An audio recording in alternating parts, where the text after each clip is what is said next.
Okay, today I'm doing Composite Pluto in Capricorn in the 10th house. What I'm going to do is read a little bit from Robert Hand, who is a brilliant astrologer, and it's then a small slideshow. So Composite Pluto, basically what we're looking at is it's the planet of death and regeneration, and in a composite chart it represents those energies that cause a relationship to go through periods of heavy change. When Pluto is operative, something goes out of existence and a new order comes into being.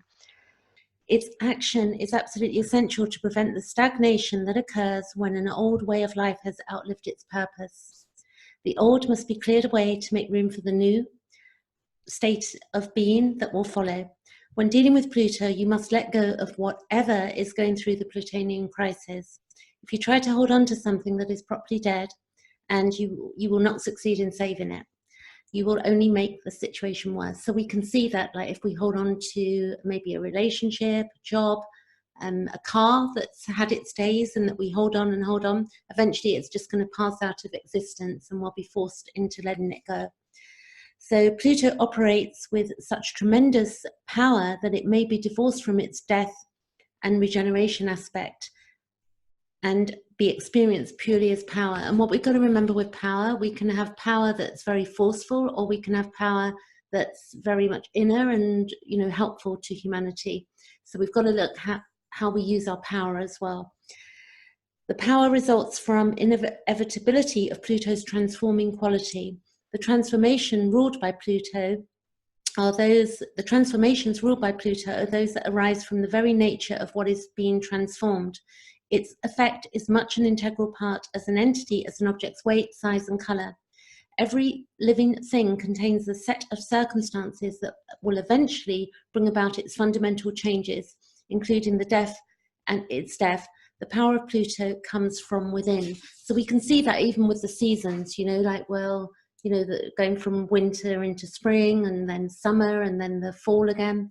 And we can see that, you know, Pluto, what it represents is the subconscious, what lays below the surface. So we don't really see things, you know, aging and getting older, for instance, but it's happening. And, you know, development is happening in relationships, like the beginning of something, the meeting of something where there's a lot of excitement and new life, and then there can be stagnation. So when we look at our composite chart with somebody, when we've got, you know, the time, date, place, and birth, then we can do this with relationships, we can do it with intimate relationships and family members, and also we can do it with work colleagues, but as long as we've got the time of birth. So what I'm going to do is go to the next slide, and I'm going to explain here these couple of points you can see. What we're looking at with the composite Pluto is the house and sign where the composite Pluto resides, because that shows us the evolutionary intention and the prior life desires. And it shows us where the relationship left off. And then the polarity point, which is the opposite point, shows us the way forward to resolve the karmic issues. The north and south nodes and the location of the rulers are really important in evolutionary astrology. We look with that with Pluto. And then any hard aspects as well to Pluto. And the intention of the relationship will be seen in the polarity point of Pluto and the house and sign it resides in. Here we can also understand the reason the relationship is taking place. So when we look at a chart, we're getting to see a lot of information. You can get the book Pluto, The Soul's Evolution Through Relationship, Jeffrey Wolf Green, and that's volume 2. Here I'm showing you my chart. So this is my natal chart, and what you can see is that I've got Pluto here, 15 degrees, conjunct Uranus on my MC, and it's in Virgo. And what we would be doing is that you take your own chart, you take somebody else's chart, you can get one from astro.com. And here, then we would be looking at a composite chart. So this is with a friend of mine, and you can see that we've got Pluto and Uranus conjunct, and it's in Virgo and it's in the 10th house. So we'd be looking for resolution and remedy with the 4th house because it's the intention. And then we would look at the nodes. We've got the North Node in Gemini, and the ruler of the North Node is Mercury. And then we've got the South Node in Sagittarius, and then we would look for the ruler of Sagittarius, which is Jupiter.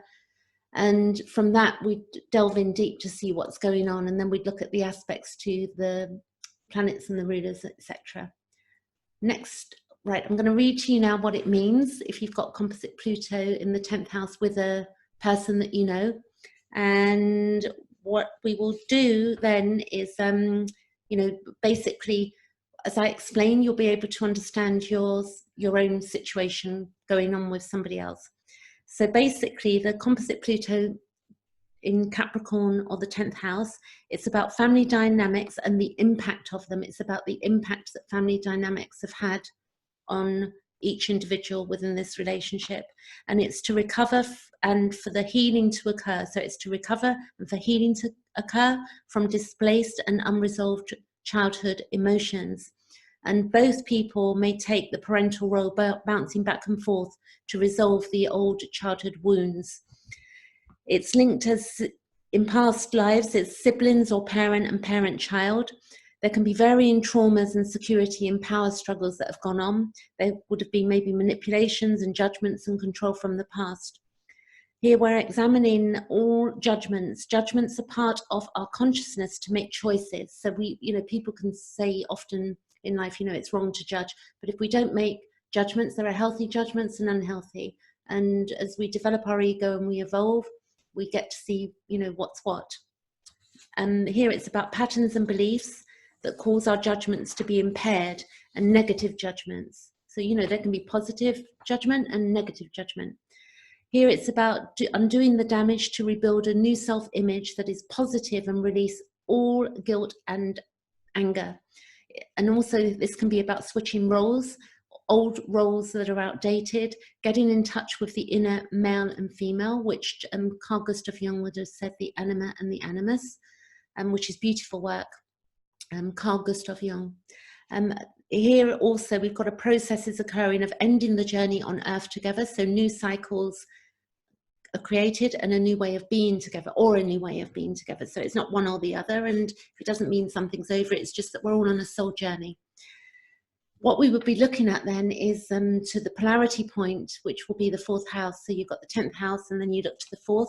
And the resolution would be here to look at all fears and vulnerability, both psychological and emotional, the fears of judgment or any abandonment and betrayal, to look how parental conditioning has created the reality of the self, because we can see that, you know, the reality we have now as adults, that was created for us in our early conditioning.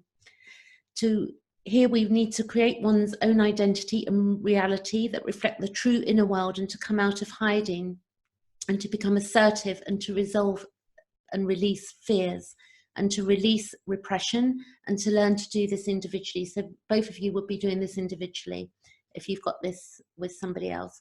And it's to become inwardly secure and emotionally free, to release any attempts to manipulate or to control the other, and to not be dependent, to release external causes, any external causes of dependency need to go, and to learn to balance obligations, to grow to an active emotional life in private time, to release all suffering carried out by others, and to lose all guilt and be free of that which has burdened them in the past. It's beautiful. So then you've got Jeff Wolf Green. I love this from volume 1 of Pluto book, and this is page 346. He says, the need to merge with the source, the universal, requires that an individual leap into the abyss with faith, so that all barriers preventing this conscious union can be dissolved. Yet this evolutionary need is commonly met with resistance and fear. Just as the wave can resist returning to the sea for a time, so too does the egocentric identification with the individual resist surrendering to the cosmic ocean or being from which he or she originated. That's very deep. You know, you'd maybe have to read that a couple of times to really, I did anyway, to really digest what that means and to understand my own consciousness and my own ego, which ego is not all bad. It's, you know, there's a healthy ego and then there's the unhealthy, which can be codependent and all sorts of things and judgmental and such. So the next slide is Carl Gustav Jung here. He was born in 1875, and he says that until you make the unconscious conscious, it will direct your life and you will call it fate. And that represents to me what Pluto is about. To me, I can see the direct connection there, understanding the archetype. And then he also says what you resist not only persists, but it will grow in size. So again, that thing with Pluto, like, you know, if we're going to resist the releasing of something, then we're just going to be pushed, and it's just going to happen anyway. We'll go into crisis, or we can become empowered if we understand what's going on. We can use it from a powerful stance.